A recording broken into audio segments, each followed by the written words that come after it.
আদালতে কিবরিয়াতে বাড়ায় ধরেছি। ইয়া আল্লাহ, জিন্দেগীর সব গুনাহের জন্য অনুতপ্ত লজ্জিত হয়ে তোমার কাছে মাফ চাই। ও আল্লাহ, মেহেরবানি করে আমাদের জিন্দেগীর সব গুনাহ তুমি মাফ করে দাও।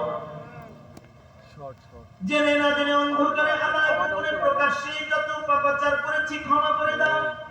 মাথা হারালাম বেপনাহকে পানাহ দাও, বেরুজিকে রুজি দান করো, অশান্তি দূর করে শান্তির ফয়সালা করে দাও।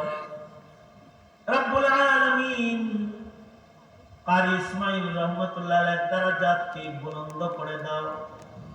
ইয়া আল্লাহ, খানদানের যত মানুষ মরে গেছে, অত্র অঞ্চলের যত মুর্দেগান কবরে চলে গেছে, আল্লাহ সবার কবরগুলা জান্নাত বানায় দাও। যারা